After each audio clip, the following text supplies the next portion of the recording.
Principal Sir, Honorable guests, respected colleagues and beloved students. So this is the second day of our two-day seminar on Energy Innovation and Sustainability organized by Institutions Innovation Council or IIC. Yesterday I have told you about IIC, what it is and what is the purpose of IIC. But still let me tell you something more about IIC. So in the year 2018, the Ministry of Education, MOE, through MOE's Innovation Cell, launched the Institutions Innovation Council or IIC in collaboration with AICTE for Higher Educational Institute to systematically foster the culture of innovation and startup ecosystem in educational institutions. So the major focus of IIC is to create a vibrant local innovation ecosystem, startup entrepreneurship supporting mechanism and HEIS, establish functional ecosystem for scouting ideas and pre-incubation of ideas, and to develop better cognitive ability amongst technology students. So this is the reason, keeping in view of the purposes of IIC, we organize many seminars, workshops just to serve the purpose of IIC, and in part of the same purposes, today we have organized the paper presentation part as well as the debate competition. We are really fortunate that we have among us today Professor Dr. H. Bhowmik, sir is the ex-director of TTET, Government of West Bengal. Professor Dr. Subhashish Banerjee, sir is the ex-principal of Elite College of Engineering. Mr. Subrata Chatterjee, sir is the director of St. Stephen's School, Bidadi. And among with us our honorable and respected principal sirs, and as the paper today, sir will give the presentation on a topic, and our respected academic advisor, sir. So first of all, I would request Ankita and Paulomi, please come over here and felicitate our guests.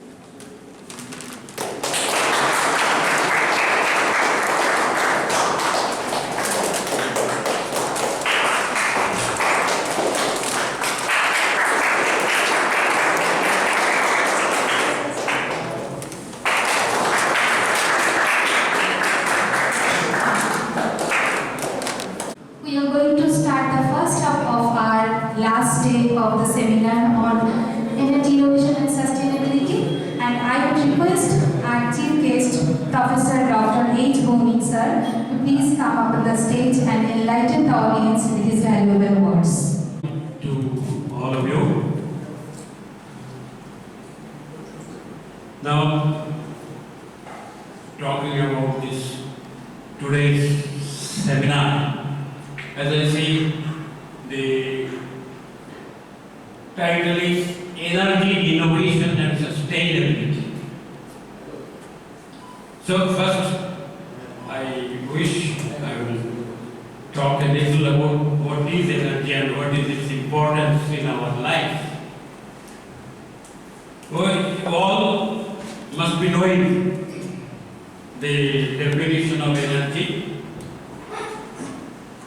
As we all know, energy actually means the capability to do something. So whatever we can think of doing, energy is needed. And as you could see and will be continuously seeing, no development is possible without energy. Only source of light. So it is, now you can compare and you can see what is the change in this respect. Now, not only in that area, much bigger area, electricity is available. Now about energy, there are many things you all know. And most important thing is, we cannot generate energy. What we can do, transform energy from one form to the other. There are various forms, and in fact it is available in nature.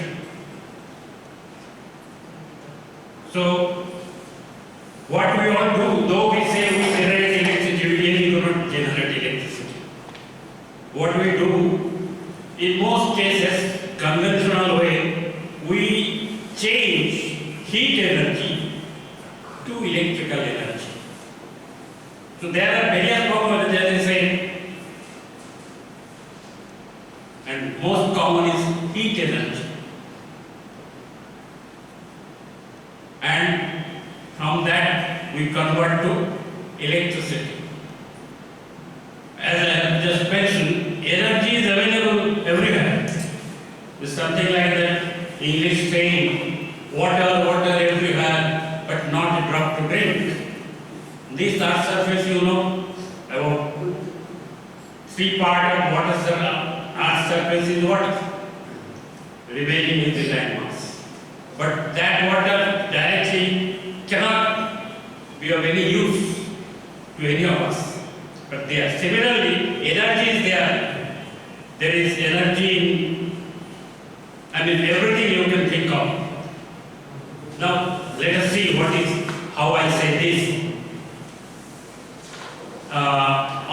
We are living on this earth surface, and if we try to analyze what is there in our surrounding, as in our Indian philosophical literature, it is said there are 5 elements, things, whatever you may say, and the 5 is op means water, Sanskrit word op. Then Shiti means this earth. Tej is energy which we have from sun. And then Marut means wind, air, or Vayu as we say. And then Bom means sky, that atmosphere and all that. So these are the 5 elements that is surrounding us. And in all these 5 elements, energy available. You must have heard geothermal energy you can have from the earth.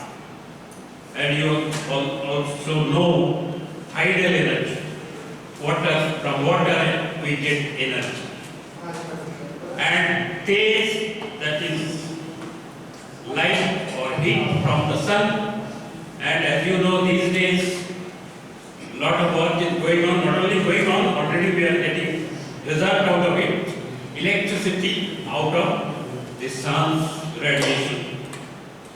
Then this Marut, Vayu, you must be knowing already, there are many possibilities and already in action to electricity generation from wind.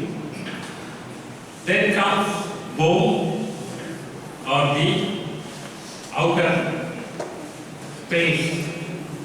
This space is to some extent full of ions. Ions mean a charged particle. If somehow those ions can be channelized, electricity is possible. Maybe someday we get out of that also. So there are various sources, possibilities where from we can get energy. And as you know, today the position is such, nobody can think of life without electricity. So that is the most convenient form of energy that we use.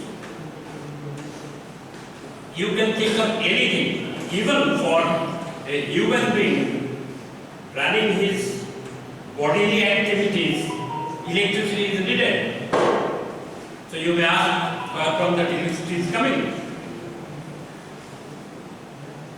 In fact, this heart which is continuously pumping blood to all parts of the body, some electricity is needed to run it. And that electricity is generated within the body itself. And that is how this heart is running. There are some people in whose body the generator fails, and I am one of them. So how they survive? Just like the computer, you have the UPS. Similarly, the sort of that UPS is there in my body. just a battery with a small circuitry is put inside and closed. And that is how the heart is getting electricity. So I am saying this, as I said, electricity is the most convenient form of energy which we all know and we use every day, everywhere. But these also, the sound is converted to electricity and then it increases in volume and quality and it can spread to a longer distance. So like that, energy is needed almost for all activities. Even in the kitchen, you know, these days, plenty of electrical gadgets are being used. So, like your microwave oven, induction heater, the grinder and all this runs on electricity. That is why so many, talk people are going on to speak about energy or electricity generation. How can we have it? So, as we mentioned here, we have many classifications. One of them is conventional and non-conventional. Conventional source so far is mostly thermoelectric, that is converting heat to electricity. The earliest arrangement was using heat, water is heated, steam is produced, with that steam engine. In the earlier days, later on steam turbines, they are connected to electrical generator or alternator as we call it, and then it produces electricity. So that used to be the practice for long time. In fact, from the very beginning, even today, this thermal power generation is most common. But there are problems with that. The first problem is it produces pollution. It emits carbon dioxide. Not only that, there are many more things, but carbon dioxide is major. So that causes interferes with the environment. Many problems. So that is how the thinking is to avoid it and get some new ways to generate electricity. So those new ways are grouped as non-conventional.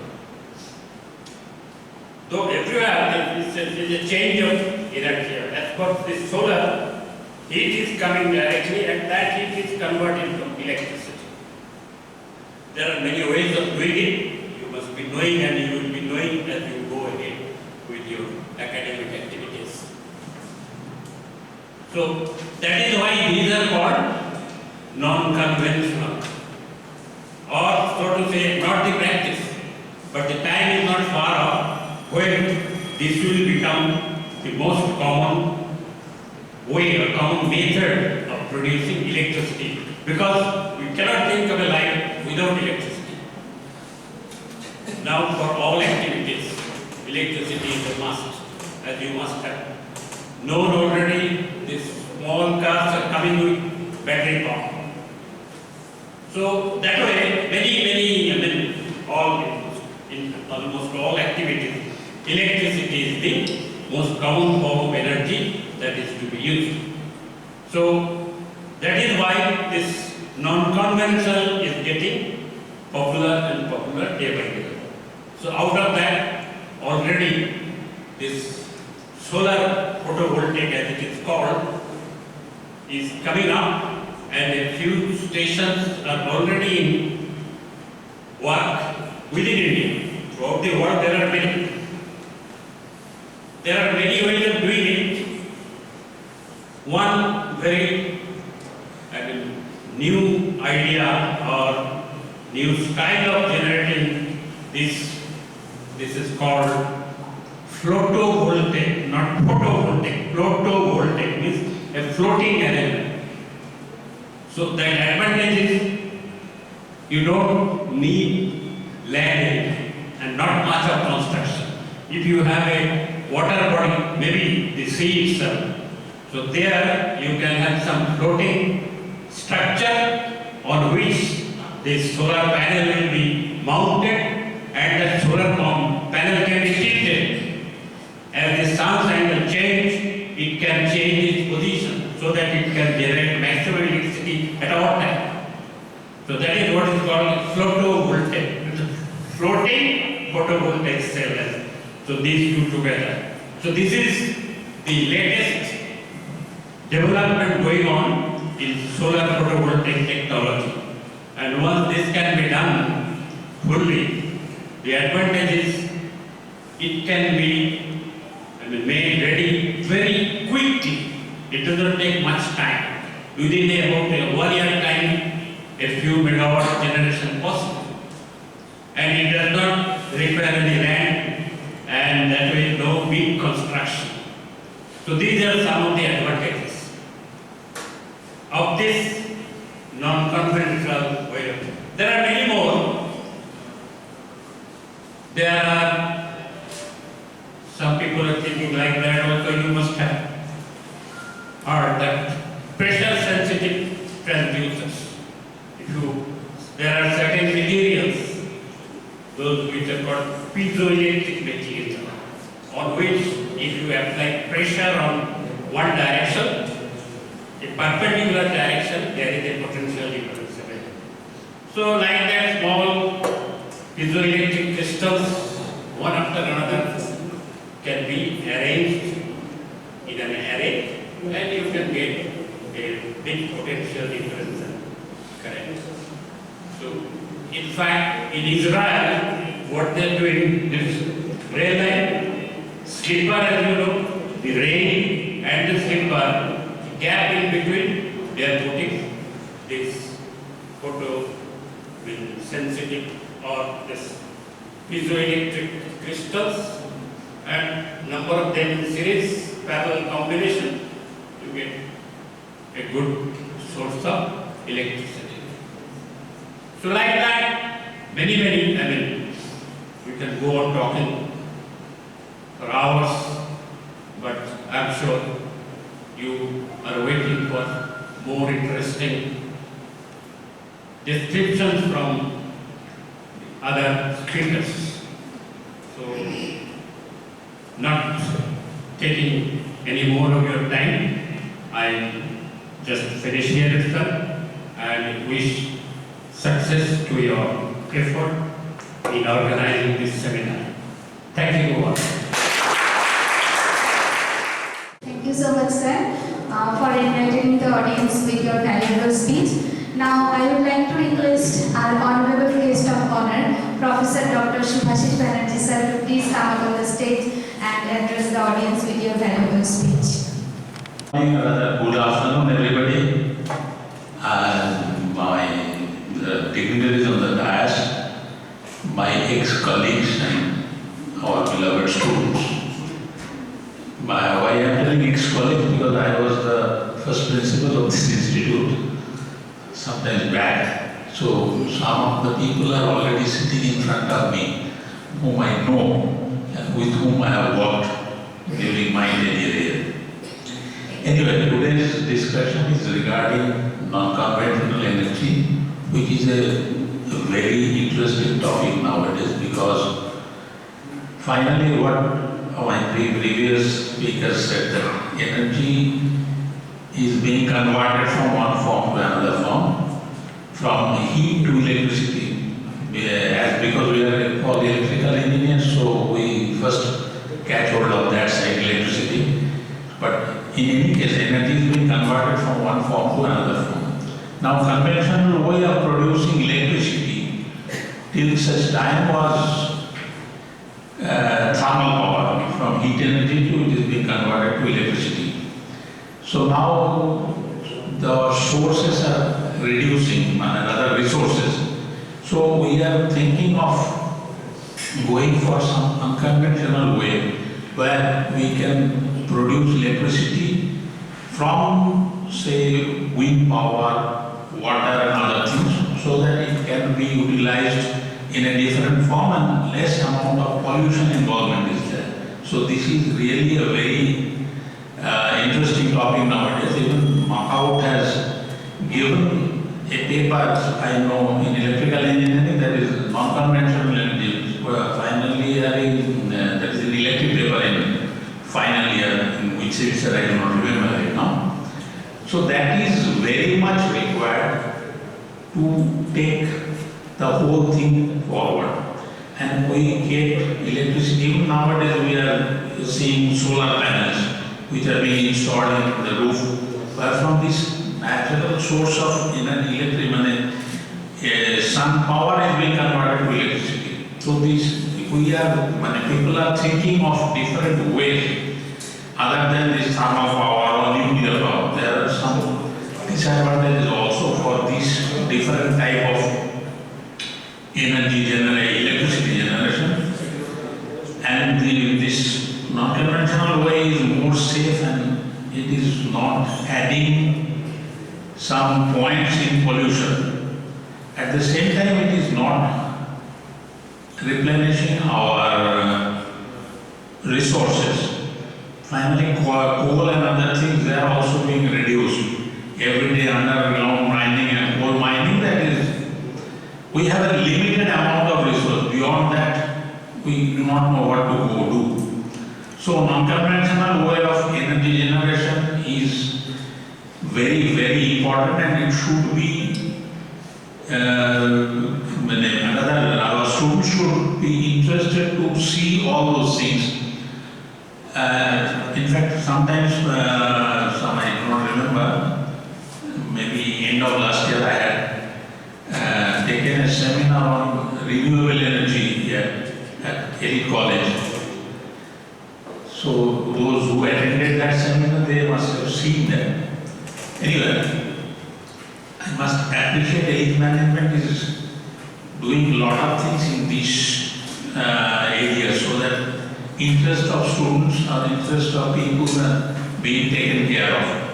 So I should not increase my speech any longer, because we have two paper presentation and followed by some debate competition for the students and all that.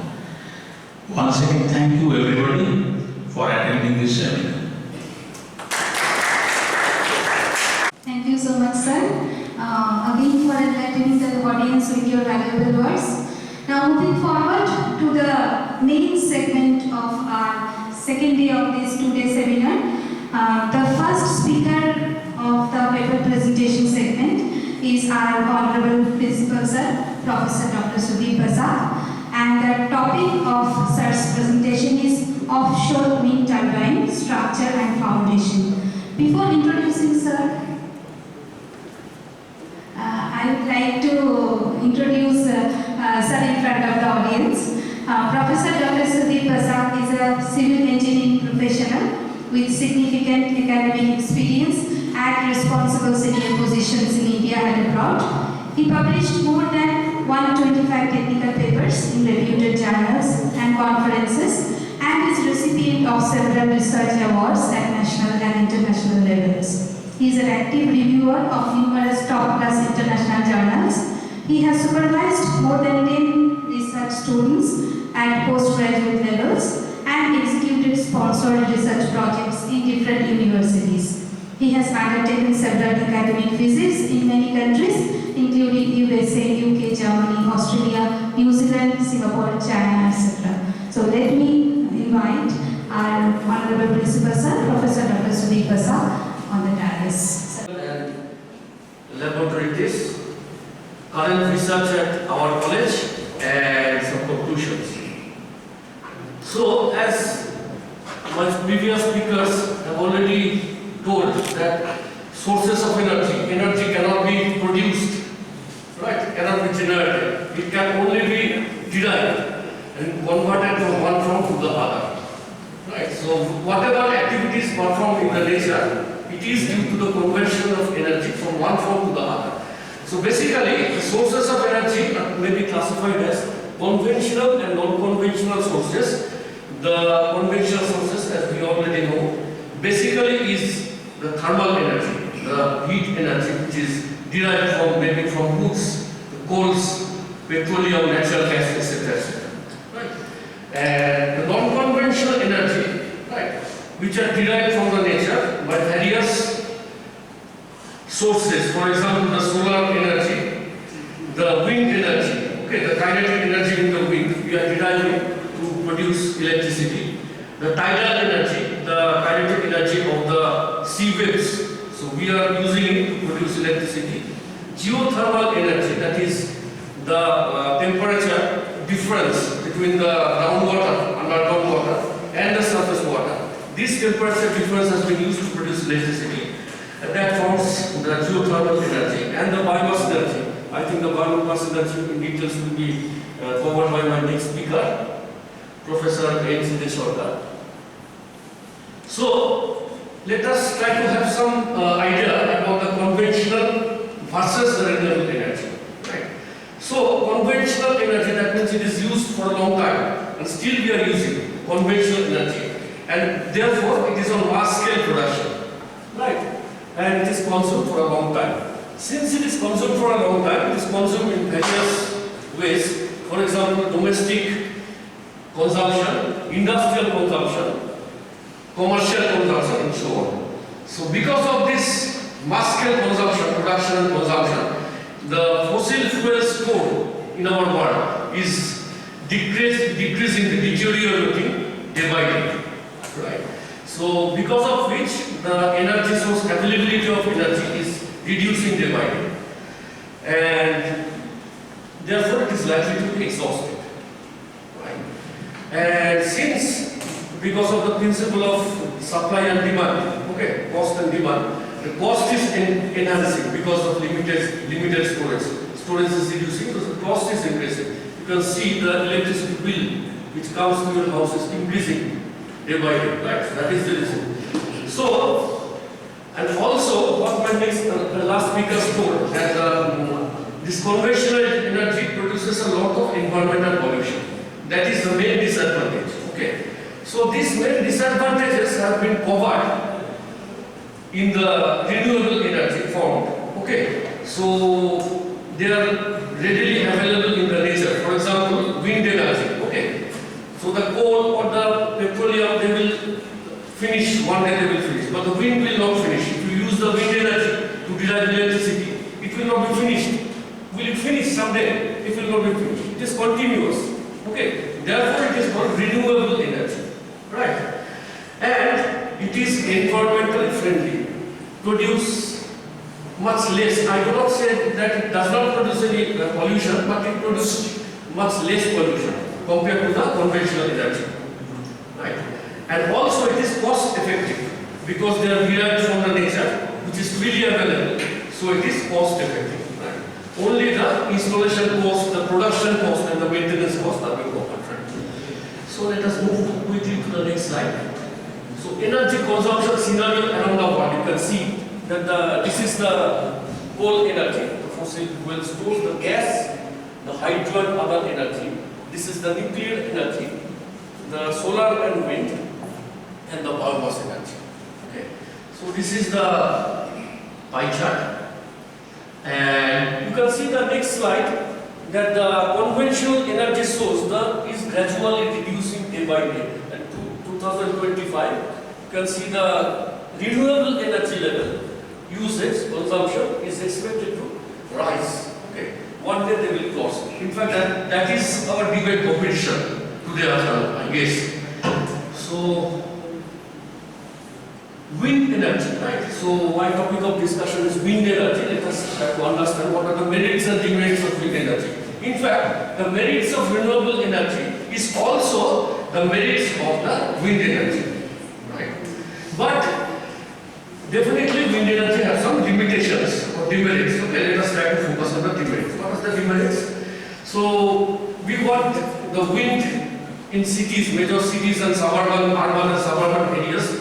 The wind is much less. Why? Because the high-rise structures, buildings, okay, and other commercial structures, they are interfering with the natural wind. Okay, so it is difficult to get sufficient amount of wind. For this purpose, we install the wind turbines, okay, in remote areas like coastal areas, right, or in hilly areas or open field. We install the turbines so that we can get sufficient amount of wind to generate electricity. But that initiates some problem. What is the major problem? Major problem is the transportation and supply from those remote areas to the localities. Okay. So huge installation and maintenance cost is involved. That is the major disadvantage. Right. And also these wind turbines, they interfere with the wildlife and ecology. For example, whenever the wind turbine, some birds starts, okay, we have heard that birds stuck in the wind turbine, so it creates some problems, okay. Similar thing arises in case of whenever an aeroplane flies, we often read in the newspaper that bird strikes in the engine, okay, creating problems. So that's a major problem, right. So, and one of the other difficulty is that it is relatively new technology. So lot of research, lot of things are unknown. So which necessitates the importance of carrying out research on this area. So offshore wind turbine. So this is a typical offshore region. Okay. So why we install most of the wind turbines in the offshore areas? Because of the availability of wind in continuous, okay, more quality and quantity wise, and the speed is also more. For this reason, we install most of the turbines in the offshore areas. Right? You can see in this figure, these are the turbines, this is the offshore areas, and this is the coastal area. The turbines are installed and underground cable connections, they are connected to some substations and they are transmitted. Right? So the basic advantage of offshore wind turbines is the acceptable wind energy in terms of higher speed and continuous availability. Okay, these are the advantages. And they are comparatively less interference with the landscape, human and wildlife. Okay, ecological imbalance is much less in case of offshore wind turbine. And the power capacity factor is much more. Okay. So what is the global scenario? So you can see the left hand side, x-axis is different countries and y-axis the total wind power capacity in gigawatts, okay? And it is the capacity per capita in gigawatts per capita. So you can see here that it is source is 2021 International Renewable Energy Agency. So you can see that the global wind power scenario, the overall capacity is 730. Okay, 730 gigawatts. And per capacity is 95 gigawatt per capita. Right. And the maximum wind energy is derived in the year of 2021, 285 by China because of its huge population. Okay, the major and the per capita power generation is Germany, which is 750 gigawatt per capita. Let us come to the next. So this is the global scenario. In last 25 years, the wind energy conversion using wind energy to produce electricity is increasing by leaps and bounds.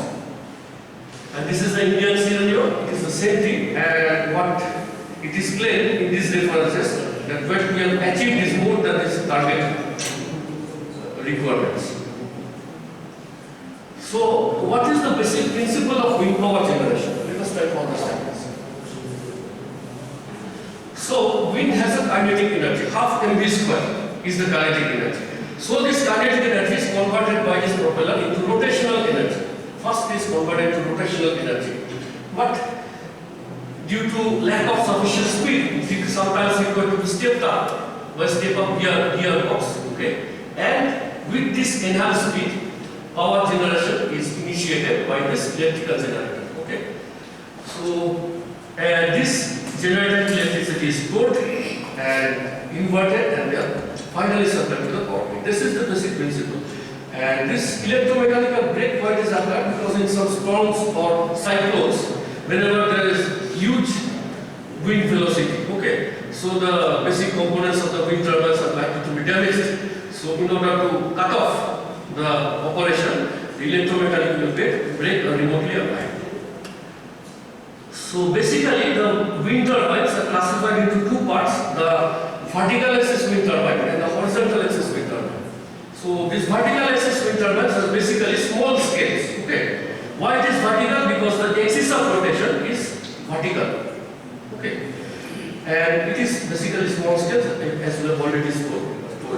And the offshore wind turbines are basically large structures and they are basically horizontal axis wind turbine because the axis of rotation is horizontal. So, since our discussion is relevant to offshore wind turbine, let us try to understand what are the components of horizontal axis wind turbine. So, this is a typical schematic diagram of a horizontal axis wind turbine. So, you can see this is the blade which is moving. Okay, like this. Wind is hitting it, the kinetic energy is converted into rotational energy, and this is the adjusting the speed, okay, pitch, and this is the rotor hub, this is the nacelle, okay, and this is the step-up gearbox, electromechanical brake, power generator, okay, and this is a component which rotate the nacelle along the direction of the wind. So this is an anemometer to measure the wind velocity from the remote area. The reading is obtained from the remote locations, and this is basically the tower hub. Okay. And axis letter is there. For example, some servicing is required. Someone has to climb up to axis letter. And this is a transitional piece. Okay, because the self weight of the structure will come down to the transitional piece and it will be converted and it will be transmitted to the foundation. So these are the basic components of our offshore wind turbine. So whenever this turbine rotates, okay, and this gear components, so what happens? Stresses, dynamic stresses are generated in the tower hub and in the foundation, in the structure and foundation. Dynamic forces, dynamic stresses are being generated. Right. And at the same time, this is the seabed, okay, and this is the sea waves. So these waves continuously hit the transitional piece. So what happens? Some cyclic loading is being generated. So both dynamic loading from dynamic stresses from the rotating components and the cyclic loading, horizontal cyclic loading from the waves, they are generated in the structural foundation. Right. So can anyone say what is the frequency of wave loading? Have you gone to some seashore, Digha, Puri or some other places? Two waves are coming. What is the time difference in India? Okay. 10 to 12 cycles, 10 to 12 seconds. Okay.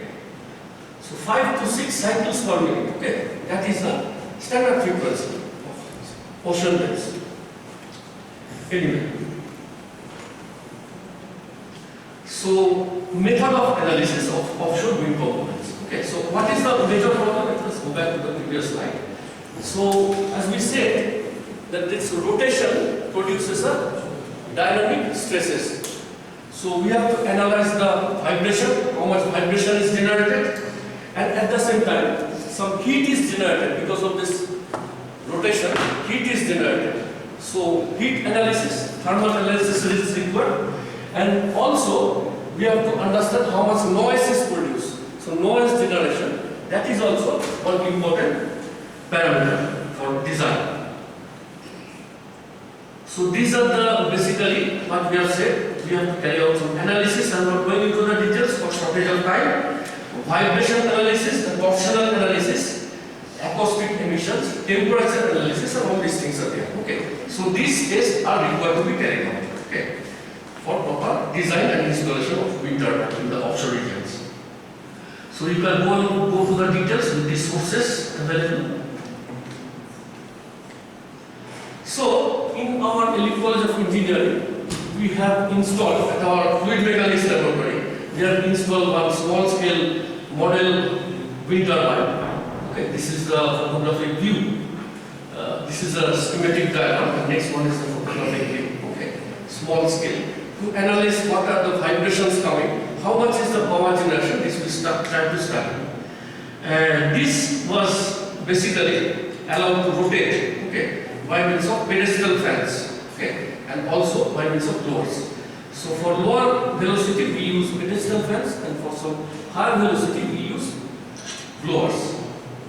Let us try to. So low speed. So let us try to see this video. So now the blower will start operating. Like this.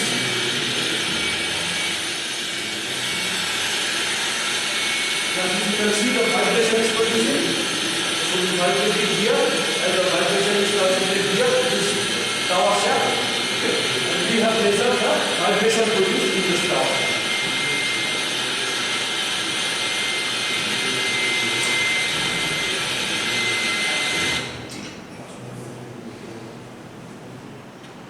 So how we measure the vibration? So this is the tower shaft, what we just see in the video, and we have taken 4 circles A, B, C. Okay, we marked them by chalk, and we draw 4 vertical straight lines, 1, 2, 3, 4. So intersection points of this horizontal circle and the vertical lines. For example, this point is A1 point, right? A1, A2, A3, A4. Next B1, B2. Like this, okay. We have 16 points. So each of these points we have measured the quantity of vibration. We have measured the vibration. How much vibration is produced? So by means of this vibration meter. So the parameters that we measure were the displacement produced, the peak values of the displacement, the peak values of the velocity, acceleration, and the frequency. So these 4 parameters were measured, right? So we basically studied what are the values of the peak values of these 4 parameters at each of this point, and what are their optimum values that we studied. So what observations we have found, that with the increasing speed, okay, low speed is obtained by pedestal fan and high speed is obtained by blowers, right? So as we increase the speed, how much optimum displacement is produced? You can see this is a cubic parameter. Base width line is a cubic parameter, and in case of velocity, it is about a straight line. The base width line is a straight line, and in case of acceleration, it is a parabolic correlation, and in case of frequency, it is an exponential correlation. Okay. So R square value is coming good. More than 90%, 0.9 R square value, regression coefficients. Let us move on to the next slide. Next comes the foundations, okay? Because basically this structural vibration will be transmitted to the foundation, okay? So the foundation should be strong enough to withstand the foundation, to withstand the structure, okay? So for any foundation design, so how many of you are civil students? None of you? Anyway, foundation or any structure or anything, whenever we design, okay, what is the first criteria of design? Stability. It should be stable, okay. We have designed, one engineer designed in such a way that it collapses. That is not desirable, right? So stability is the first point. It has to be stable. Our building is stable, okay. And what is the second point? It is the serviceability. That means whether the structure is giving service or not. What is that? Our building is not collapsing, but whenever we are walking on the floors, it is going down. Okay, it is not collapsing, but it is going down. That means the deformation produced is not acceptable. Okay, that means safety, stability, and serviceability. These are the essential criteria for design of anything. And what is the third criteria? Constructional convenience, right? That means the design engineer designs something and draws something, and the construction engineer, whenever he or she install at the site, he cannot do it. Okay, it is inconvenient. It is not possible. So the design engineer has to be done, has to be make the study of constructional feasibility. And what is the fourth component of design of anything? The cost component. Right? It has to be designed in such a way that cost is optimized. So these are the four criteria. So far as, let us come here. So there are various foundations supporting the offshore wind turbines. First is the monopile. Okay, monopile means a vertical pile. Okay, the stresses is transferred. Or it may be gravity type of foundation. Okay. Third one is suction caisson. Okay, that is inverted bucket type foundation. And fourth one is compound type of foundation. Okay. So far as the stability and serviceability is concerned, the fourth one is most preferred. But it will enhance the cost and enhance the inconvenience of construction. Okay. The second most preferable is monopile. Okay. So we limited our research study on monopiles. Okay. So what we said just now is written in this table. I'm skipping this. So monopiles for offshore wind turbines. Okay. So this is basically the structure, the wind turbine blades. This is the tower, shaft, and this is the monopile basically. Okay. It is embedded within the seabed level in the soil. Right. It is embedded. So whenever this turbine rotates, the dynamic loading and the vibration is transmitted to the foundation, and also at the same time there are horizontal cyclic loading because of wave action, ocean waves. Okay, so it has to be designed in such a way, and design is very complicated. So if we take a certain point here, okay, so what will be the stress level? Have you studied strength of materials? Strength of materials students have studied? No? Okay. If you take a point here and take an element here, you see that the stresses coming in all components are cyclic in nature. Okay. Dynamic and cyclic in nature. And one has to design it under cyclic loading. Okay. So you see vertical loading is there, horizontal cyclic loading is there, torsional loading is there, moment loading is there. So it is a compound, complex type of loading. So we did some laboratory experiments, okay, to understand what will be the scenario whenever the monopile is subjected to complex type of loading. How will it behave? To understand this, we carry out some laboratory experimentation. So first is small scale model experimentation, and next is large scale experimentation. So without going much into the details, so if you see, this is the monopile. Basically this is the monopile. Okay, and it is subjected to vertical and horizontal cyclic and static loadings. Okay, by means of motor gear system. And the resultant data is recorded, measured by these load cells, and it is data logger records this data, and it is stored in the computer. So this is the photographic view, and this research was funded by AICT Young Scientist Award. Okay. So next comes the large scale experimentations we did in our laboratory. So it is a large scale setup. So this is a motor, PIV gearbox, reduction gearbox, okay, and this is the pile, okay, and these piles are subject to cyclic loading. Okay. So this was funded by UGC Major Research Project. Okay. So this is the pile, monopile foundation. As you can see, the monopiles are subjected to bending also. Okay. So this bending moment, how the bending moment is developed, we have to find out the bending moment for design purpose. So we have inserted some strain gauges here. These strain gauges and electronic strain gauges are there, which measure directly the strains from which we can derive the bending moment. Okay.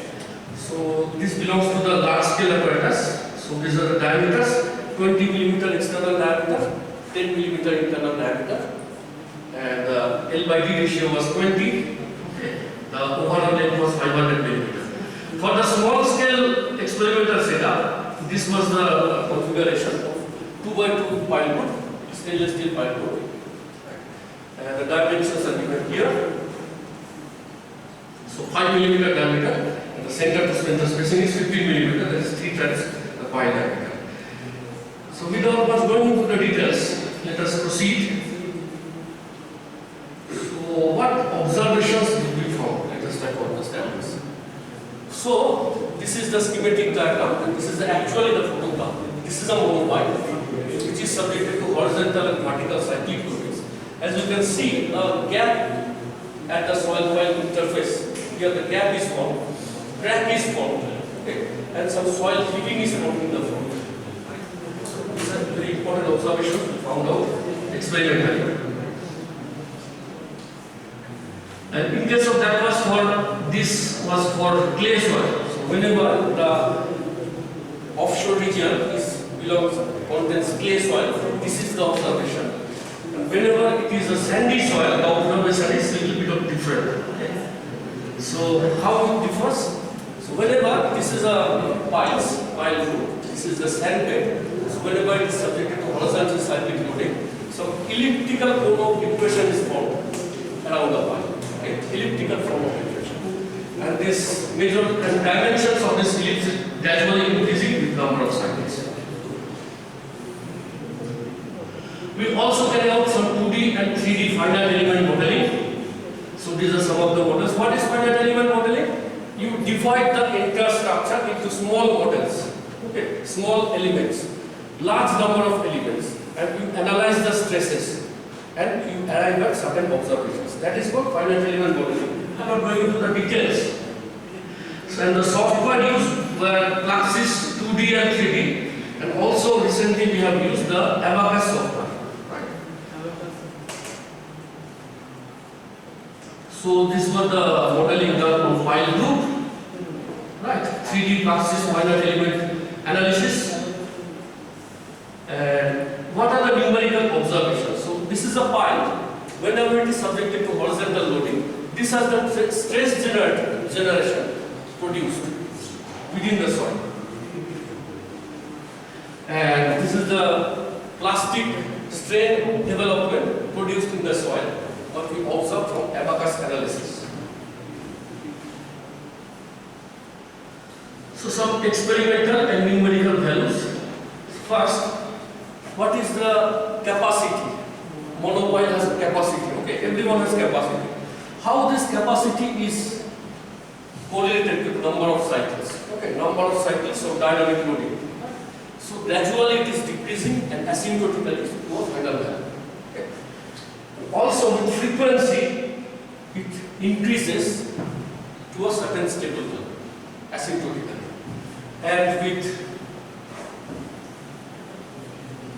amplitude, it is sharply decreasing with increasing slope.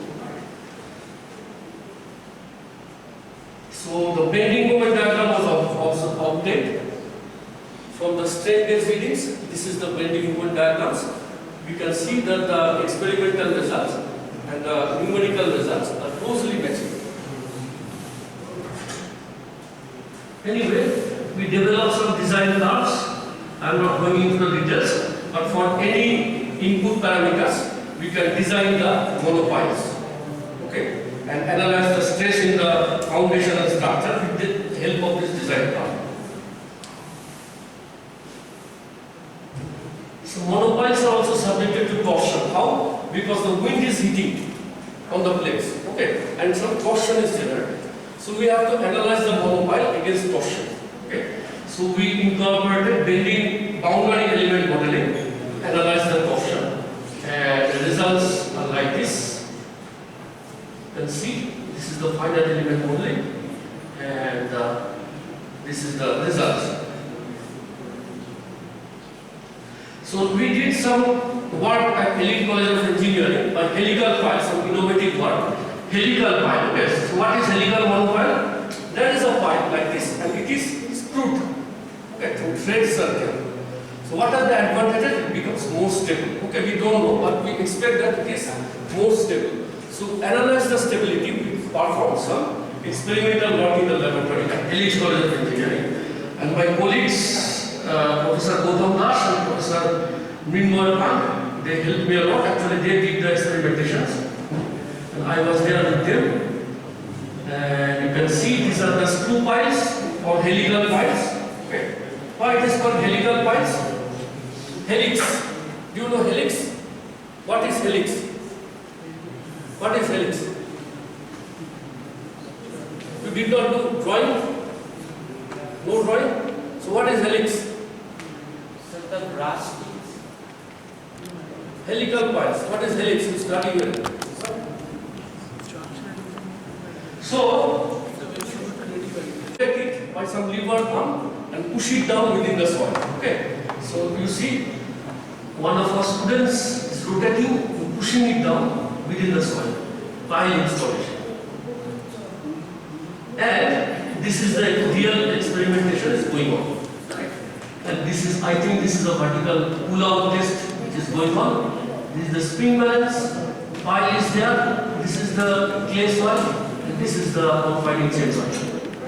We also did some numerical modeling by abacus. So next is we developed some wind turbines. So innovative concept, compound wind turbine. So this type of wind turbine we are trying to develop, is still not successful.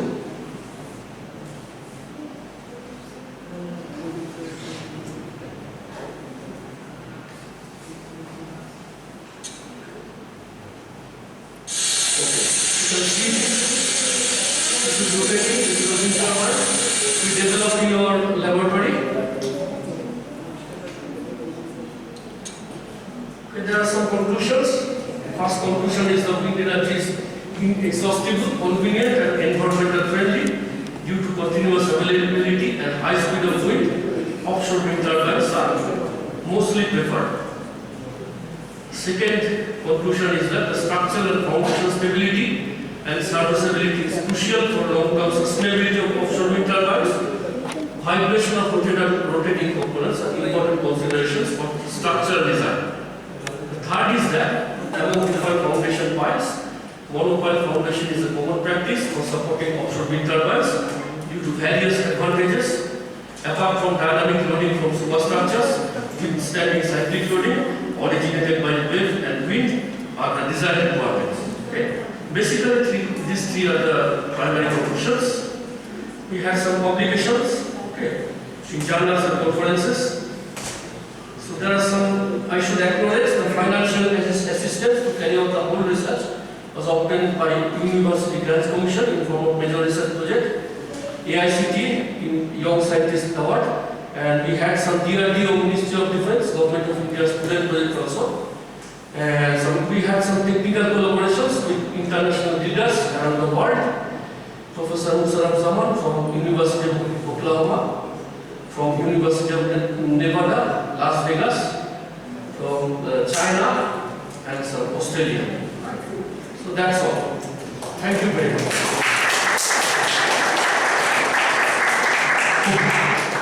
So any questions I will like to answer? Sir, I have a direct question. What is the percentage of increasing of efficiency in helical turbine rather than horizontal turbine? That is actually a very good question. I should say the power efficiency, right? In case of horizontal wind turbine, it is more, and it is mostly preferred in the offshore regions. Okay? Because in the city areas, this cannot be installed because of robust structures. Okay? So the small scale is preferred. That's what we try to develop, this vertical axis wind turbine. Okay? And so far as the efficiency is concerned, the horizontal axis wind turbine is mostly preferred. Okay? So that's it. It is still under research and development. Sir, We have to carry out more studies. after the development, what can be the level of percentage, like 20%, 30% like that? Can the percentage? Percentage actually varies, depends upon the wind speed. More is the wind speed, more is the input energy. So there will be more losses, okay? Due to more losses, the efficiency has is likely to drop down. Okay, so there is some optimization. Okay, between the wind speed and the output efficiency. Okay, madam, it That varies is from the- place to place where you are installing, right? Yes. Thank you. Depends. Thank you, sir. And it is a very interesting question actually. One has to, whenever design wind turbine, he has to draw some contours of winds. Okay, because of these contours of winds, he can estimate the maximum optimal efficiency and design the wind turbine accordingly. Right? Okay, any more question? Okay, thank you.